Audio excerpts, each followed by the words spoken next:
you. Thank you so much, Sahibjeet. I also want to thank our audiences over here. This is, in fact, a project of passion for my boss, and not a project of passion for a lot of people. But then I know that people over here are fellow book lovers, and which is why we appreciate your time even more. I am Noor Farsia, as Sahibjeet pointed out. I look after the editorial for Businessworld, and I have the absolute pleasure of having this conversation with Dr. Batra. Now, Padma Shri, Dr. Mukesh Batra, I'm sure all of you, I'm sure nobody probably in this country wouldn't know what Dr. Batra really stood for. In fact, I recall when my boss was conferred and became a doctor, we kept making fun of him all the time. Now, I just want to touch on a few things with Dr. Batra about his book, The Nation's Homeopath. And to that effect, Dr. Batra, why don't we start off on how did you actually go about it? You know, it's a part memoir, part guidelines for entrepreneurs, but how were you choosing from all these years of experience, what are some of the things that you wanted in this so that it also helped a whole new generation of entrepreneurs? It's a very difficult problem, really, because obviously when you have 50 years of life behind you and you want to pick and choose, it's not easy. You want to make sure that any important period of your life is not missed out. But I think the key really is to see what is it that is interesting for people and not what is interesting for me. So I would have loved to write much more, but I always kept in mind what will be interesting for the reader and what is it that the reader would benefit. And keeping that in mind, I actually cut out a lot of what I wanted to write, and I stuck to what I thought people would love to read. And I think that's really the essence of how it started. Like I said, I wanted to share my life with people, and I wanted others to learn from my mistake, from my losses, from the failures I had. I went to Harvard at age 60. I was one of the oldest students over there. And one of the things I learned is that pharma companies actually give failure parties, because the philosophy is that you fail early to succeed later. So actually, you got billions of dollars riding on a drug, and if you carry on that research for the next 3 years, you lose a lot of money. If you know it's going to fail and you stop after 6 months, you save a lot of money. So failure is actually good, and that's like a mindset that some of the Indians have, that we actually trained right from childhood. Where did you stand? Did you stand first? Did you succeed? Are you successful? And failure is a stepping stone to learning. And I think if you keep that in mind, failure is good. It's difficult, but failure is good. That is true. There are 2 chapters in your book. Now, I'm going to first ask you about one of them, which for me was interesting as a subject and as what you wrote. You yourself have a massive risk appetite. One can imagine that. You've almost pioneered an age-old science into an absolutely new format, and then you constantly expanded your business. Dr. Batra's is the world's largest chain of homeopathy clinics right now. You've helped a lot of people, so that's the risk appetite. But you have written about start with something small. How do you balance that? I always say that you keep your head in the clouds, but you keep your feet on the ground. It's very important. So what happens is lots of us are idealistic, and we keep dreaming. It's good to dream, but it's also good to be realistic. And I've also seen lots of young people, because they come to me for mentorship, and I talk to them, and they all have fabulous dreams, and they all think they'll be funded, and therefore they must start something very, very big. But I've always believed in frugal innovation. Frugal innovation. You always need innovation, but you need frugal innovation. So you don't always need money to get a good idea. I mean, money is good. It's good to have. But if you have a good idea, you'll always get people to back you. And you can actually launch a good idea even without having tons of money. So I think that dream thing of saying that I would be the best, the biggest, start with something small, start with baby steps, and get there. There's something called proof of concept. You first have proof of concept. You first do some trials. Once you've done the trials, we do that in medicine as well. And that's again a learning from medicine to entrepreneurship, that you first do some trials, and if the trials work, you then scale up. And that's exactly what people should be doing.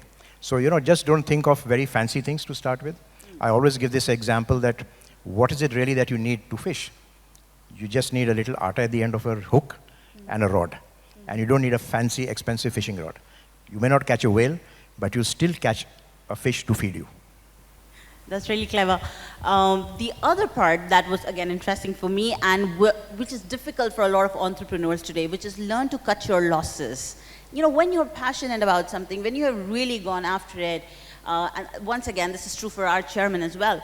How do you actually learn to let go when you're that passionate about a dream? It's very difficult, but like any other race, you know how to draw a line. And I think if you don't learn how to do that, then you will continue accumulating losses. So I think every entrepreneur has to learn that. I mean, I've learned it the hard way. I actually built a very beautiful, almost like a Taj Mahal in Al Wasl, a beautiful 3-storied building. And it didn't work. The rents were high, and then COVID came, and we had to shut it down. So I think there's no point in making operational losses because you have to sustain the business.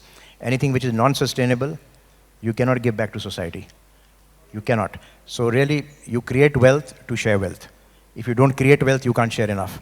So the more wealth you create, the more you can share. And therefore, if there's something that just because you're passionate about and you're losing money, doesn't make sense in just carrying on with it.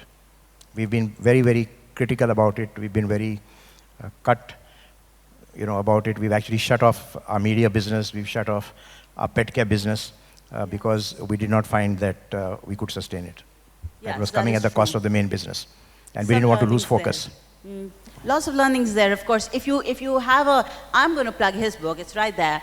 But if you actually grab a copy, lots of learnings about how he actually went about this. As he said, tough decisions, but ones that have to be taken. I love that you talked about create wealth to share wealth. Now, again, that's something you've been passionate about. Charity is something that you have really looked at quite a bit.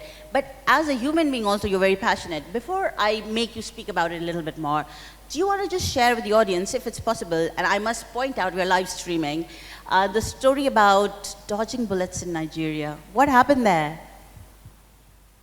Well, I used to teach in London, and I had one of my students who used to come from Nigeria, and she said she's the wife of a king.